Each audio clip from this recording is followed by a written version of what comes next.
And we are live. Hi, everyone, and welcome to another episode of B2B Live Sleep Your Way to Success Sleep Strategies for High Achieving Professionals. Today, I have an incredible and wonderful guest, Dr. Jill McGarry, who's joining me today. She is a sleep expert. And if you are in need of some sleep expertise, Dr. Jill is going to help us out. I know sometimes from time to time, we wake up in the middle of the night or we try different methodologies in learning how to sleep, especially during stressful times. So I'm really looking forward to tapping into that insight and into her wisdom. Hi, Dr. Jill. How are you today? Oh, I'm good, Delisa. I was just saying earlier that I've had a stomach bug for the last couple of days, and I'm personally having to lean into the power of sleep and its healing properties. So a little nap was my wisdom of today. Oh, well, it's going to be exceptional. Now, you have been in your field for over or almost 28 years, almost That's three right. decades. That's a Yeah. long time to be studying sleep. Yeah, I suppose to begin with, it wasn't sleep. I've always been a clinical psychologist for the last 25, 30 years. I originally worked with people with learning disabilities and autism, and we realised people with learning disabilities had a sleep problem called sleep apnea, which Yes. means they don't breathe well at night. And people with Down syndrome are more prone to that, and from an earlier age, from the age of 30 onwards. So we worked with Manchester Sleep Services in the UK to make reasonable adjustments and because they weren't getting the service they needed, nor diagnosed as often as they should have been. Mhm. And then we realised people with autism were huge problems as well. I just so got into sleep at that point. I was like, yeah, I am segueing into this other area that's so important. So yeah, it's been a great journey. Lots of training along the way, lots of great clients that I've worked with, workshops I've ran. Um, it's been good Yeah, stuff. that's interesting because I did not know that you know uh, uh, with the study with children in or just adults with Mhm. autism or those on the spectrum, their sleep patterns are a bit different. And so Yes. then like that's where sleep apnea, because generally we think sleep apnea. I couldn't say the word for a second. People associate sleep apnea either with being overweight, some like ignorantly, right? And then as well as or you're under stress. So then this just somehow comes on, Yeah. which isn't necessarily true. No. Some people's physiology means that they can't breathe. So it's different people with autism. They often struggle from a very specific problem called sleep onset, not being able to get off to sleep. Mhm. It's not staying asleep. Once they're asleep, they're fine. It's the getting off to sleep. And it's a completely different solution to sleep apnea that happens so often in older people, some people that put weight on, but it can Mhm. be young people. Some children get sleep apnea, and once their tonsils and adenoids are removed, there's all of a sudden enough airway in their throat for them to not have sleep apnea anymore. So sometimes it's a real body physiology that means they can't get the air into their body when they're lying down. Because what happens is when we're sat up and we're talking like now, our tongue is kind of sitting in the mouth here. If you close your mouth and don't talk, often your tongue should be touching the roof of your mouth. So your tongue's really far forward. But when we go to sleep, it kind of falls back because of gravity in the way we are. And Mhm. also, if we open our mouth, our tongue sits on the bottom rather than the top, and therefore it goes further in the throat. And the further into the throat the tongue goes, the more it's likely to block the airway. So that's what causes the sleep apnea. It's the lack of air getting into the pathway, and that Mhm. then wakes you up. Because if you can't get enough oxygen, you wake yourself up. So that can be a problem. But the person with that sleep problem often feels very tired, but has enough sleep. They go to bed early enough, and they think they go off to sleep quickly, and they don't wake up in the night, and they're Mhm. like, why am I still tired? And it is because they're not actually getting good quality sleep. They seem to be in bed sleeping the right amount of time, but it's not a good sleep. and therefore they're feeling tired the next day. So yeah, there's more than one sleep problem, I think is sometimes the first thing to start with. Wow. This is, this is very interesting, especially now in this time, this season. We have so much technology. We're go, go, go. It doesn't matter which country in the world, wherever in the world you are, there's just, we're always on the go. And a big problem, as you mentioned, is sleep. This is also your expertise, as well as understanding the quality of sleep. Mhm. I want to get into some sleep strategies that support productivity and focus. So, what are some sleep strategies that entrepreneurs, professionals, maybe even startup founders can start implementing today or tonight Mhm. to support their productivity and focus? So, the first thing I want to say is what not to do, because there is a big myth. There's lots on TikTok and there's quite a lot on Instagram, just in general social media about the 5 a.m. club, about anybody that gets up at 5 a.m. is far more productive. They're saying all the CEOs are doing it. It's a load of tosh. That's an English word. It's a load of rubbish. Yeah. Um, it doesn't work for everybody. There are three types of people.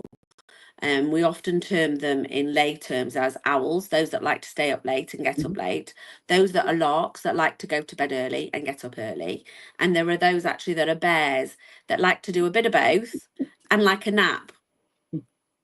And in some countries like Spain and Asia, they embrace that idea of a nap. But I think in America and Canada and the UK, we don't embrace the bears as much. So they often miss out on what they would instinctively, naturally want to do.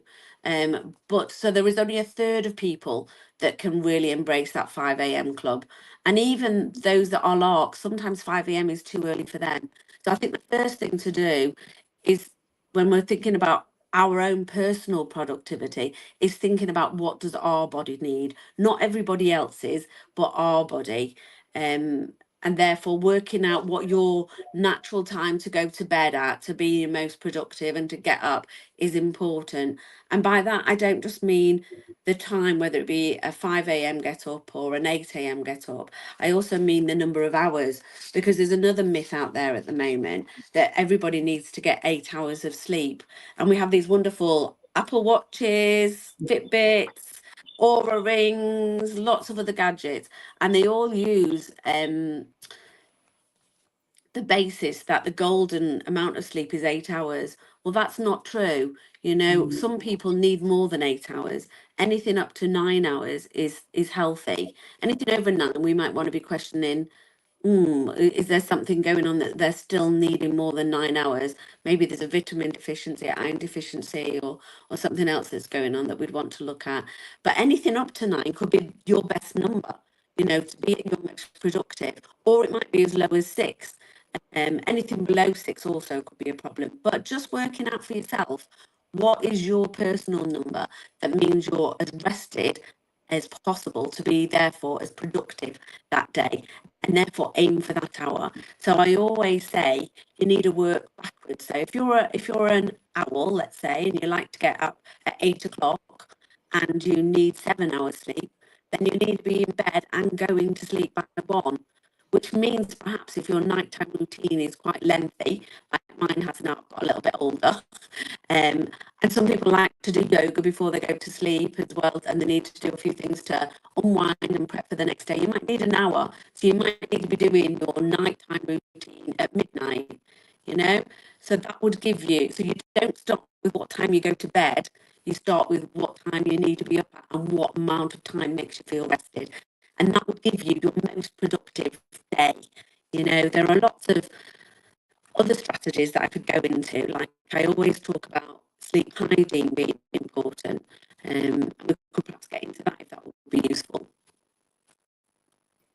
Thanks so much for sharing that. I know you were breaking up a little bit. Yes. So hopefully it adjusts. But I know you brought up some really great points in terms of understanding when we sleep, which is key. Are you an owl, a bear, or a lark? I know I'm a lark. I like to get up early, sometimes earlier than usual, sometimes not so early, and as well as or I should say still early, but like earlier in the day. So it might be like by 6 a.m. I'm up. Sometimes I'm up by 5 or 4:30. I just go with my body's natural rhythm. But and I can't, if I need to stay up later, I will. But even if I do stay up later, I still am up at that time, even with like 3 hours sleep, and I have to go throughout the day. I can't stay and rest. So that has been beneficial for myself. Another thing that Dr. Jill brought up was in terms of productivity, knowing how long to sleep. Yes. Hi, how are you? Good. Sorry, Delisa, I moved, so I've Yes. been trying to hear you better, but I still, it's getting really crackly and find it really hard. Although now it's stopped. Okay. Yes, it's still a little thing. Yeah. That's okay. That's okay. That's all right. We'll get through it. But you also brought up understanding how long we sleep, which is very important, I think, and knowing what works for us. So for me, I know about 6 hours works for me. I can't do the full 8 hours. It just, my body just wakes up. Um, and if I have to take a nap in the day, it's not all the time, but if I need to, I actually honor that and I will take like 15 minutes or 30 minutes max, just to sometimes just rest the eyes. And I find if I do that, it's because maybe there's too much stuff going on in my brain. Some people resort to meditation at that time. Some people resort to doing a physical activity to energize the system, and sometimes that is needed, and sometimes I do that. But I think there's a recognizing when the body actually needs rest. I have a question. One of the things in terms of productivity, especially when you are in high paced jobs, or like fast paced work as an entrepreneur or executive, anyone in the professional. Um, and we understand like what our body needs, and we're pushing and we're challenging ourselves.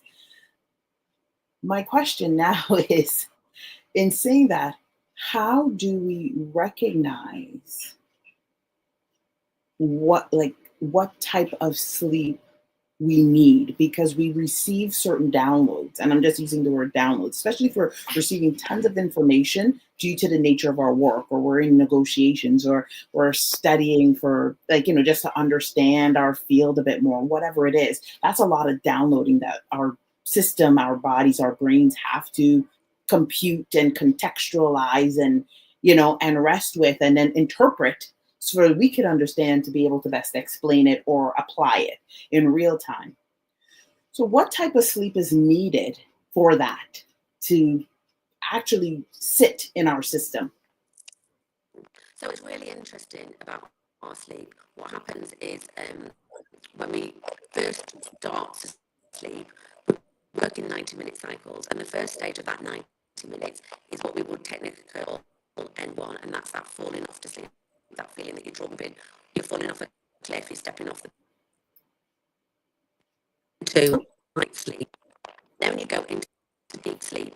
And so at the point of deep sleep, you've probably been asleep for 20 minutes. Those other two stages take 10 minutes each. So when you've had that sleep in the afternoon, you've just done N1 and N2 probably.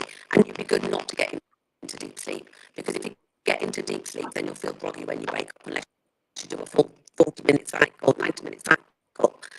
So having 20 minutes would be really good for you, Delisa, because I do wonder if you're a bear, and that's like 6 hours at night, and you sometimes have a nap. I wonder whether it'd be really good for you if you could plan in a nap every day and have a decent nap, maybe one cycle of a sleep. That might be your ideal. But what happens in that deep sleep, after the light sleep and the falling off to sleep, is our body physically recovers from the day. Our muscles repair themselves, our neurotransmitters rebalance, our leptin and ghrelin are refreshed, our skin is replenished. all those physical parts of our body are really energized by that deep sleep. And that lasts quite a long time in this first 90-minute cycle. And then just at the end of that first 90-minute cycle is you do a REM sleep, which is emotional recovery from the day. And in between those two, the deep sleep and the REM sleep, our memory is resorted. So if you've taken on, like you said, lots of new information, you're bombarded throughout the day with lots of facts and stuff, then it is in that memory stage whereby it looks through everything you collected during the day, a bit like an in tray, and it decides which things it wants to store long term, or not long term, but medium term, and which things are going to discard, like what you had for lunch that day, or where you parked your car, irrelevant stuff that's not important, but it keeps other things for the next day. And then it will look at things that are in that box already and say which of those things I want to put now into long-term memory and which ones I want to keep in short-term memory. So your sleep is super important for both your physical and your emotional, but your memory as well. But what happens after that first 90-minute cycle, when you go into the second one, your brain decides, do I need to use as much physical recovery this time? Was my body recovered quite a lot? And I can now do more emotional recovery. So by the time you get to your third and fourth cycle of sleep, you're doing no physical recovery. You're doing all emotional recovery.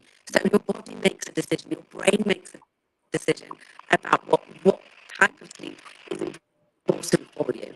So we've done the research where we've made people do more exercise, one crazy experiment. It was building a wall that they wouldn't normally do. So there was a lot more physical exercise outside, and actually their sleep changed. They did more deep sleep because their physical body needed it. And that's what will happen if you physically need to recover in your sleep. It will give you deep sleep for longer. So you can't make your body do anything. Your body will take what it needs.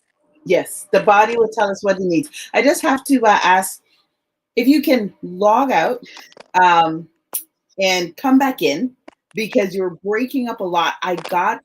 We got parts of it, but it was a little grainy at some aspects. That would help so much. But I'm still here, and I'm going to rehash a little bit of what you said, and then we could continue with the conversation if possible. Okay, I'll go and come back. Okay, great. Thanks so much. Yes. So for those that didn't fully hear what Dr. Jill mentioned, she was talking about the type of sleep that we have and that we will need, especially when we want to retain information. There's an old saying when I was younger, just sleep with your book under your pillow. And when you wake up, you'll remember every single thing that happened. And one of the things that I used to do was for me to be able to process new information, especially from books or if I'm studying something, or even if I'm just contemplating, and I'm really being able to receive the information, I read in blips, or I take certain periods of time, maybe 15, 20 minutes, and I review stuff.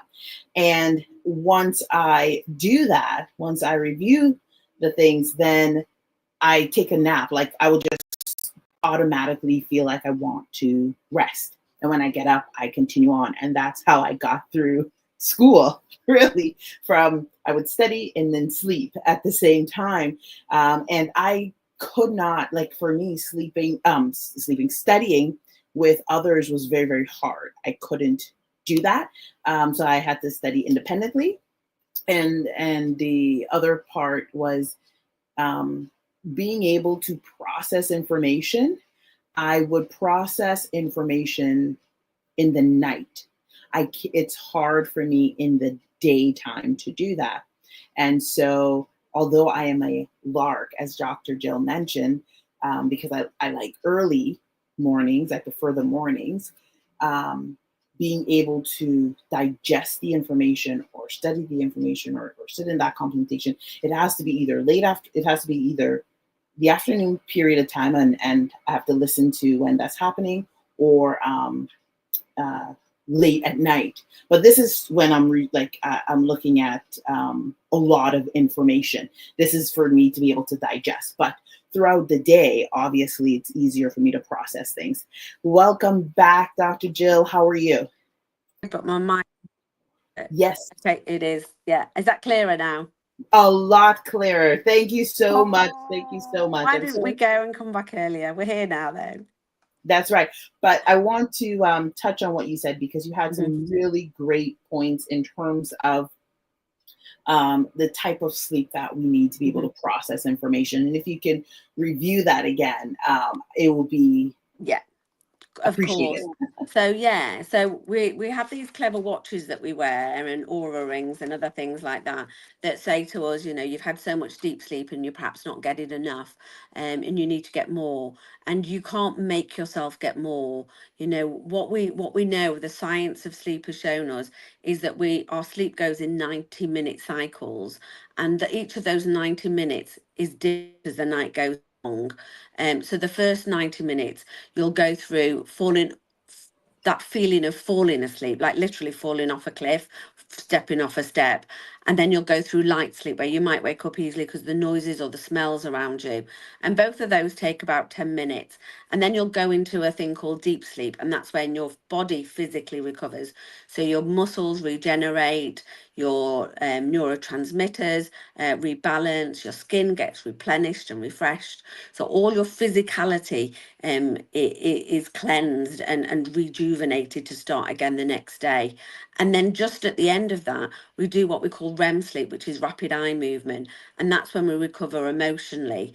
And in between, and during both that deep sleep and that REM sleep, we do memory consolidation, is what we call it. It's when we look at all the information you've collected throughout the day, like it's in an inbox, and you decide which bits you want to keep and in your brain and which bits you want to get rid of. So like I was saying before, maybe you want to get rid of what you ate for lunch or where you parked your car, but you would want to keep some other information about dates and people's names and what you did that day.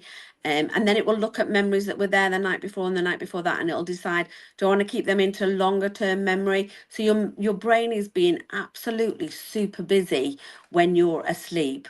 It's not that just we're unconscious, it's actually doing something very different from when we're awake, but just as important. And if we don't have that time for our memory and our body and our emotions to recover from the day, then actually we're a lot more hopeless the next day. But what we do know is we go through that process that every 90 minutes, but as the night goes on and we go into the second and then the third cycle, we don't need as much deep sleep because our physical body is recovered. And that's when it starts to give you more memory recovery and more memory process, should I say, and organizing and emotional sleep.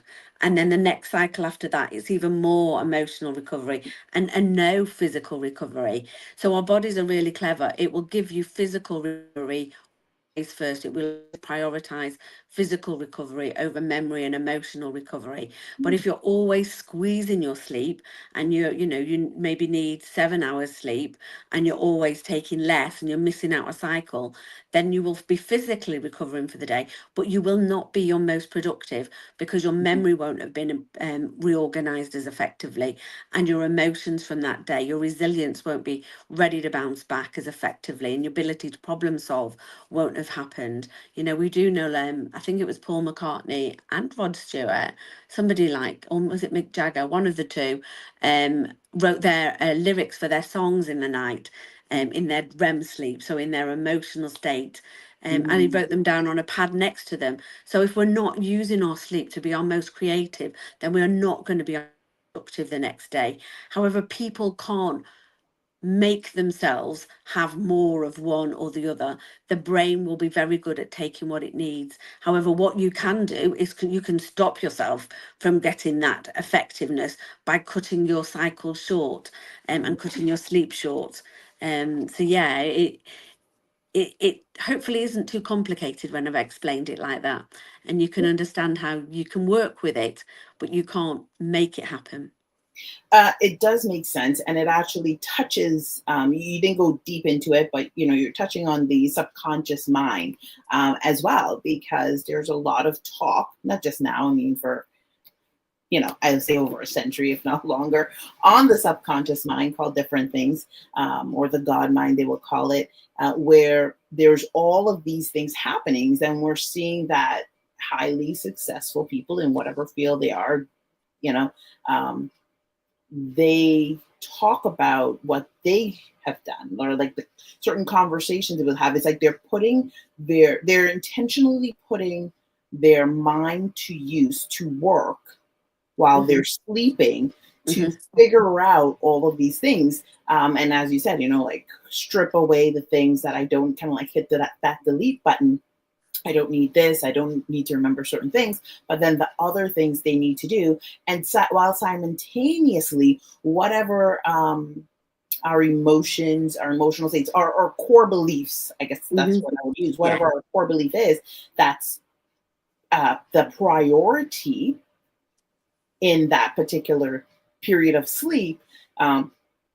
That's what will be pushed forth. It's like we're creating a world within our world that's in the so many things happening, but our physical body is now at rest because it needs to heal and to rejuvenate. Yes? Yes, absolutely. And what happens when we're asleep is this front part of our brain switches off completely. So we're no longer logical, we're no longer strategizing, we're no longer planning. However, that doesn't mean, like you said, we can't use our sleep as a subconscious power, because logic sometimes gets in the way, doesn't it, of our mindset.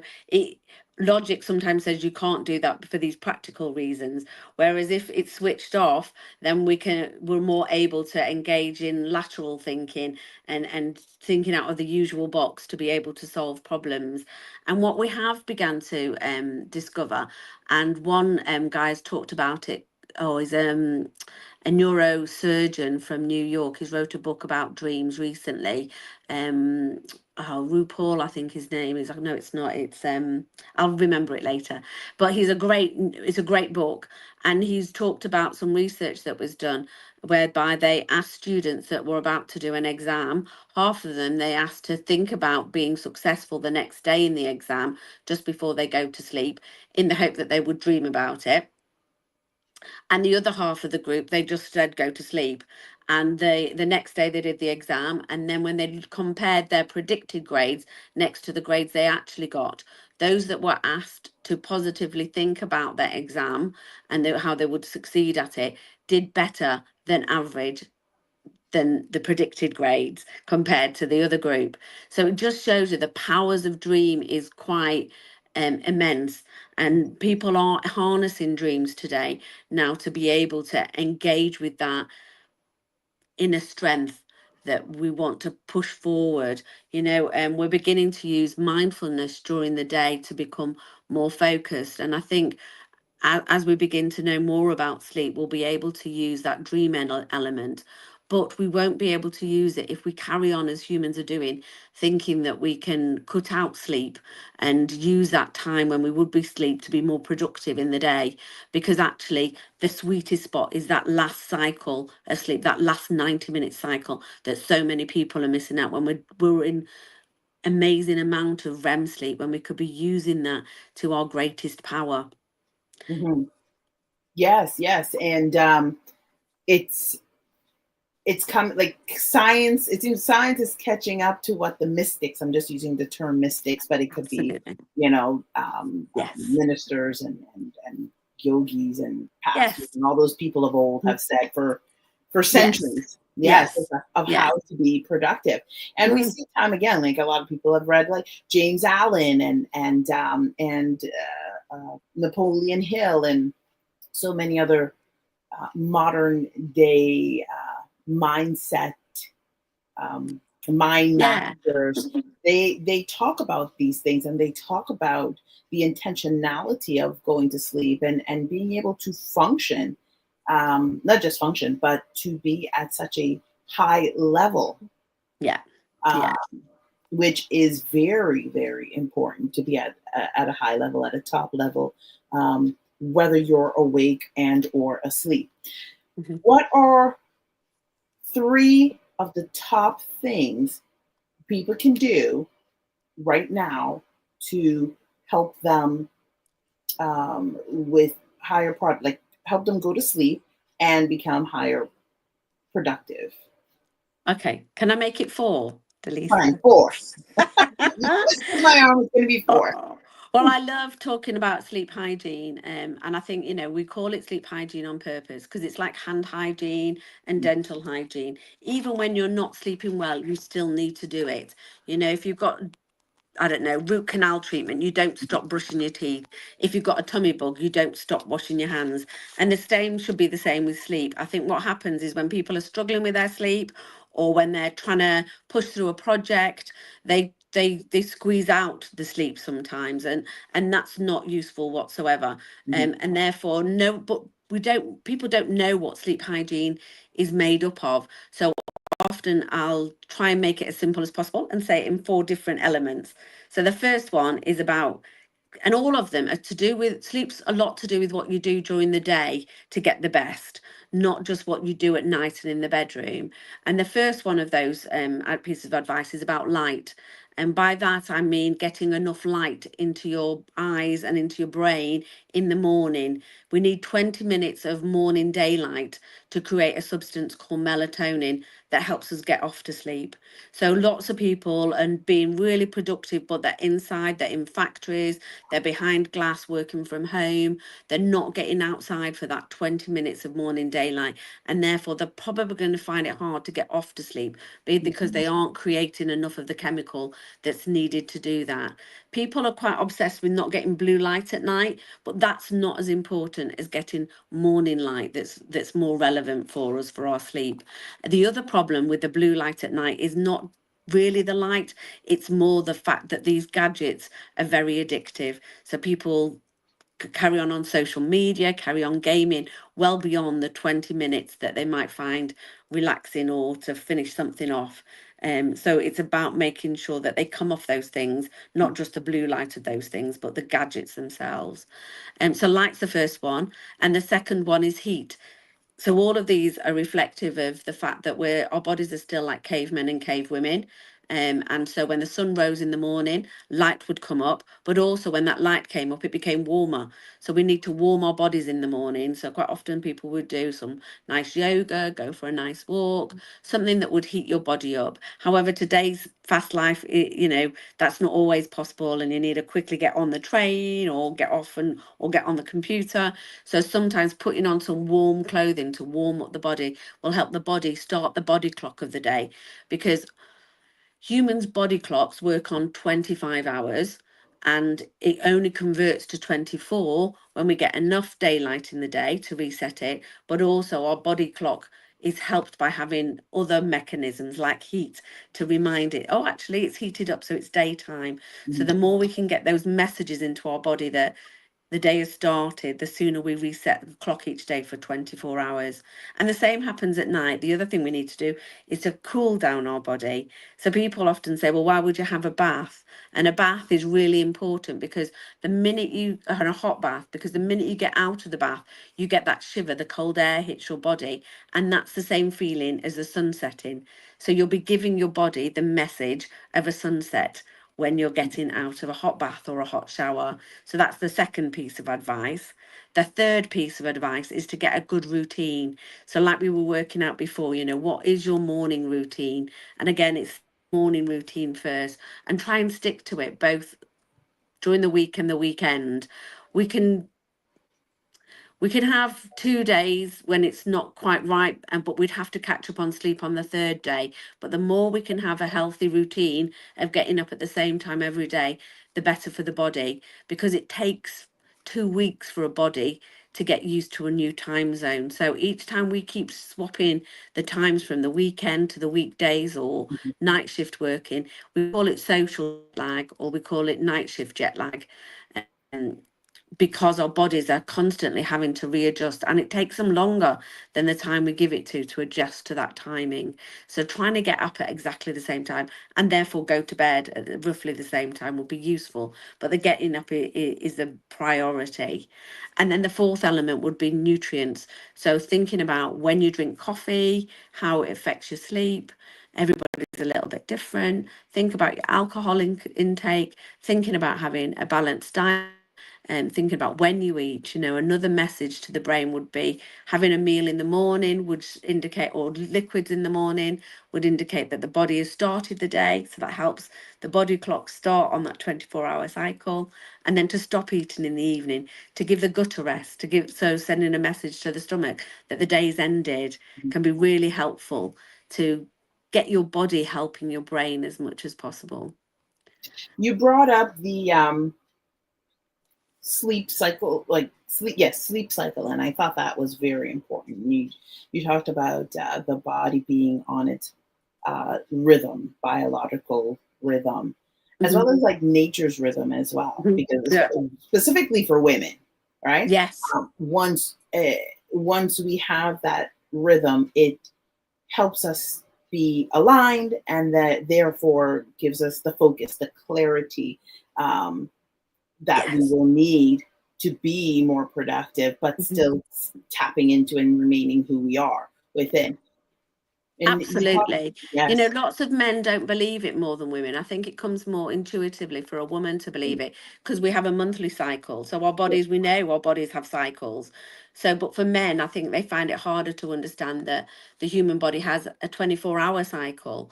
So I often say our heart's doing different things in the different times of the day. Our stomach is, our spleen is, our muscles are. And then the point whereby they believe me is when I say our bowel does different things during the day and during the night. And it has a little mini clock. And it's called a peripheral clock, and that means it shuts down at night. And I say, that because you never go for a poo at night. You will only go for a wee. And all of a sudden they twig on, oh, okay, our bodies have clocks, exactly. And we have a cycle. Yes, and then also being in that rhythm, and there's so much traveling that's happening now, lots of advancements that we've made, that we're crossing various time zones, different elements, like areas that have elements. And so I used to travel a lot when I was younger. Now I have a family, so I don't travel as much. But when I was traveling, I could actually feel when you're crossing, even before the pilot says we're nearing wherever, but you can feel the shift when you're on a plane, when you're over certain either countries or water. There is an energetic shift to it. And I don't like to fly, never like to fly. So I would sleep on the planes. I would just do that because it was just easier, or I would be in a meditative state. Remember, at this point, I was flying by myself, so I had to find a way to just be very calm in that state. But in what I've encountered was, I can feel if I'm going to a very busy city, you feel the energy even before you hit the city. You're anxious, you're nervous, your whole system shifts. And then you get to the place and you have to do the work, not have to do the work, but you're working. It's very different. It's very different. Like your body, your mind, your whole thing is like everything is trying to align. And so when you were talking about it takes 2 weeks for your body to align, or your system, I should say, aligned to a particular sleep cycle, I completely understand, because you're right. And so we blame it on jet lag, and yes, it is jet lag, but even deeper than that, it's the body is trying to acclimate itself, is that the right word, to the environment, into the space, into the sleep cycle, into your wake, into all the other things that's happening all at the same time. Do and we think we're really clever human beings, but we are still an animal, no matter what clever inventions we've got, no matter how many jets we can put through the sky that go faster or whatever, or vehicles that can go really fast, we are still, our bodies are ancient. We haven't moved on from that perspective too much. And when we look at when we've had bees cross time zones, we've taken a hive of bees and put them in a different time zone. For the next 2 weeks, they are out of sync in that new time zone. they are still coming out of the hive when it's nighttime. They are completely disorientated. And the same has happened with horses. When horses are taking part in competitions in other countries across time zones, again, they get jet lag, and they try and give them 2 weeks before they race for that very reason, that they know their bodies are behind. And yet we accept it for animals and we accept it for bees, but we expect humans to be able to push past it and to function really effectively. And I always think it's fascinating, why Air Force One has beds on them, because the president needs to function wherever he goes next. I love the idea that you meditated or you tried to catch a sleep, because that's exactly why they put beds on Air Force One, because they needed the president to catch his sleep so that he was still functioning well in the next country he went to, because traveling through time zones is not really a great experience for our bodies. We weren't meant to do it. We weren't made to be birds flying through the sky and crossing different time zones. Yes, 100%. I agree. I'm generally enjoying this conversation. I think it's a lot of fun, and I'm learning a lot. Some of the things that I've already learned, and it's getting that deeper insight into it. One of the things I want to understand is, how can we unlock sustainable energy without burnout through sleep? Well, it's all about that idea that we need to embrace having sleep. We live in a world that doesn't prioritize sleep. In England, I don't know whether it's the same as yourselves. We have a phrase: you snooze, you lose, you sleep Yeah. when you're dead. Yeah.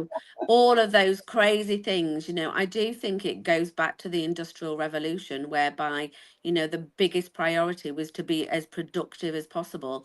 And that, we wanted to push through everything, make everything as dirty and as black and as gutsy as possible to make it work. And I don't think that's how our human bodies are made. We are more spiritual, we are more embodied than actually a piece of machinery, and therefore we can't be at our best by just pushing through it. I love the analogy that I often use around two axemen taking part in a competition, and they've got a wall between them, but they've both got a pile of wood to chop, and they're chopping away to be the winner of this competition, a lot of money to win. And they can hear each other, but they can't see each other.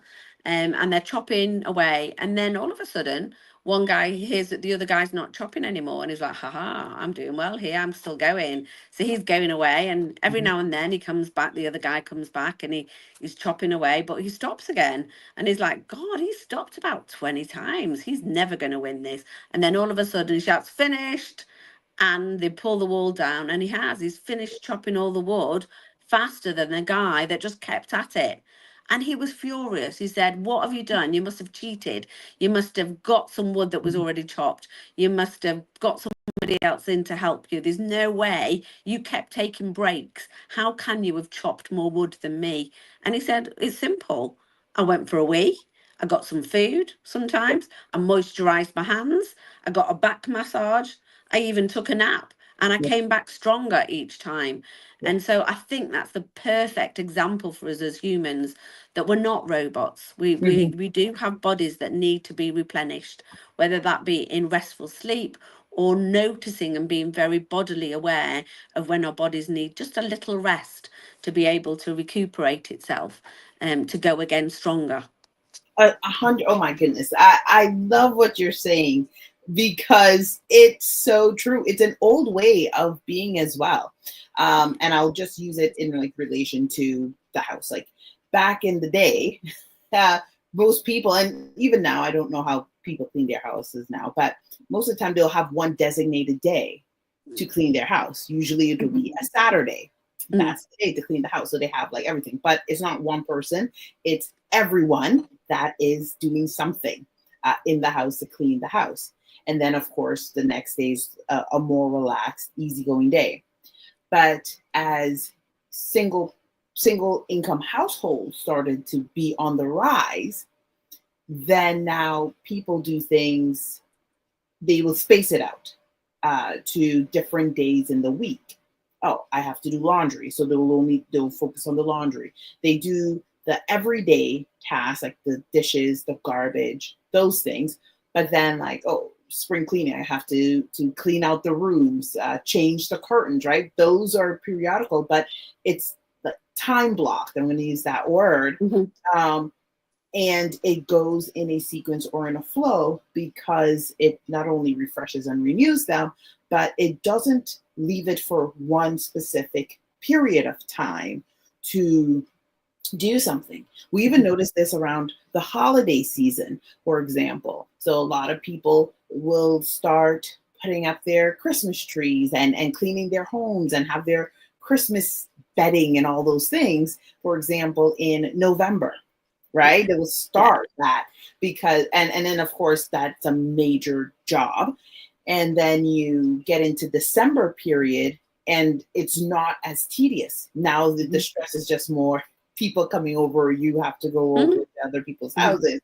But I wanted to share that because it's like the body naturally knows when to be at rest. And I'm using something, it may seem as mundane as cleaning our homes, that's being productive, but we know, and it's proven that when we are in a specific, like a particular environment, a clean space, a clear space, we become clear within ourselves and our body rests easier, more comfortably, more at ease, and things just naturally and energetically align. So I just, when you gave that example with the guy and the chopping of the wood, I thought like, wow, that is so great. And I also do that. Like if there's any work that I have to do, sometimes my mom, she's old school and I'm from, different generation.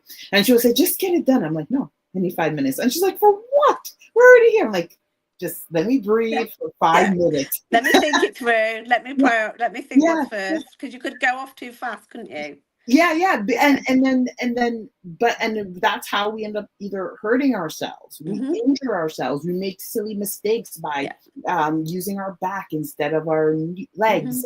And we don't know when to stop. Because we think I have to get this done, it has to be a particular way. But I just, use that example. Yeah. But I also liked, Delisa, what you said about the fact that, if you have a clear space, you can think better. And the same happens with sleep. One of the techniques of people that are suffering from insomnia is but only if you're suffering from insomnia, this doesn't need to be the case if you don't have insomnia, is we would suggest that you have a clear bedroom, that you don't have a bedroom that's cluttered with lots of other things, because it will distract you. It will make you think, oh, maybe I need to sort this out or sort that out. So if it's a clear bedroom, then you're more likely to have a clear mind. We call it stimulus control in a technical way. We often say that also that a bed should only be for sleeping and sex, but I don't. The second one, sex can happen anywhere. I think it's just for sleeping. And you don't have to sleep in the same bed as your partner. Today's society has got this culture that you have to sleep in the same bed as your partner. But sometimes that's not the most useful. Some women at certain times of the month get too hot to sleep with their partner. Some people have aches and pains. Some people move around a lot. Some people make a lot of noise. Lots of reasons not to sleep in the same bed or bedroom as somebody else. But to actually just have the bed for sleeping and nothing else is often the most important, and fits really nicely with that idea that it needs to be clear. If you're using your bedroom to watch the telly, to watch your phone stuff while it's propped up in bed, then your brain will get a connection that being in bed is to do stuff rather than to rest the body. And that's not helpful for those that are really struggling to get their sleep. So I think that's a really good point, Delisa. I love how I'm enjoying this so much. I was like, okay, I think we're at the end now. But then you brought up sleeping in separate beds. And it's so important. And I know like we don't have time to get deep into this, but I think this is a conversation that we can have as well. What people don't fully understand is as your brain in sleep is going through all of these things, separating, compartmentalizing, as well as doing work, your mind, your subconscious, whatever you want to call it, the person right beside you, they're going through a whole other process. And what people don't fully grasp yet, some do, not many, is that two consciousness is merging together at the same time. And you're going through a detox and you're going through a healing and you're going through a rehabilitation. You're going through like a whole cycle when you're sleeping. And depending on where you are and where another person is at, sometimes that can clash. It might seem horrible, it might sound mean, but that's when you may, depending on what's happening, you may need to separate and be by yourself and rest to fully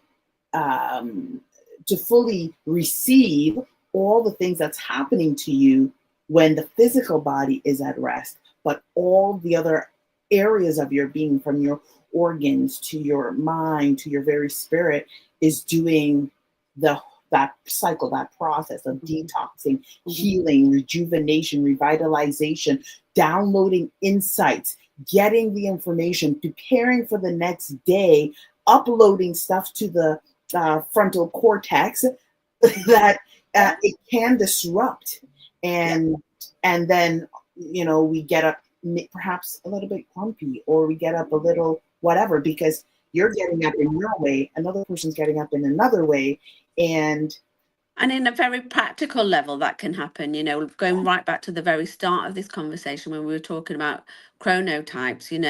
You're a lark, and if you partner up with somebody who's an owl, you will literally be going to bed at a different time, and therefore that can have an impact. When somebody comes into bedroom, it might actually disrupt your sleep, and the same at the other end. You getting up early in the morning might disrupt them and their last cycle of their sleep. So even on a very practical level, of the amount of sleep you get might be affected by somebody else. But what we do know is that we often partner up. Well, it's not just often. Research has shown us that it's more likely than not that we will partner somebody that's the opposite to us. So I don't know if that's the case for you, Delisa. You just laughed then. I definitely have partnered up with the opposite. Mostly when I do talks to big numbers of people, I ask them to put their hand up if that's the case. And it's always more than 50%. It's more like 80% of people in the room partner up with the opposite. And we think that's likely. We think in research that genetic preconditioning is useful when we evolved, because if we were on slightly different wakeful times, then we could watch the brood a lot better. Somebody's still awake while the other one's sleeping, to be able to check on the family and the clan, to make sure everybody's okay and not being eaten by snakes or spiders and stuff. But also in today's modern life, actually, it works just as well, because if I stay up late, my husband's not going to be bothered by the fact I want to watch Grey's Anatomy, and I don't care that he gets up early in the morning to watch Formula One. So it has its benefits, but we have to appreciate that we are different, and not to try. I see several people come to my clinic who have pushed themselves to be on the same wavelength as their partner, so they're not living within what they feel is comfortable for them, and that can be quite disruptive of energies like you were talking about. And it might also be that because of those noises that happen at night, maybe sleeping in separate rooms, if again we think back to when we were primates, we didn't actually physically sleep that close to our partners. That proximity that we now make us have in beds is not as prevalent. It wasn't there when we lived as cavemen and cave women. We've created a culture of sleeping in the same bed. In fact, in places like Scandinavia, they do still sleep in separate beds. So knowing that it's okay to do those things, and that actually it's natural to do things separately to be the best together when you do come together, is really important as well. Awesome. Well, thank you so much, Dr. Jill, for joining me today and sharing your insight. I enjoyed our conversation thoroughly, and I look forward to learning more about getting the best sleep, how to not only optimize my sleep, I can optimize my being through sleep. So thank you so much. Follow along Dr. Jill McGarry on LinkedIn and all the channels. And if you have any questions, don't forget to put it in the comments. Have a great day, everyone. Thank you.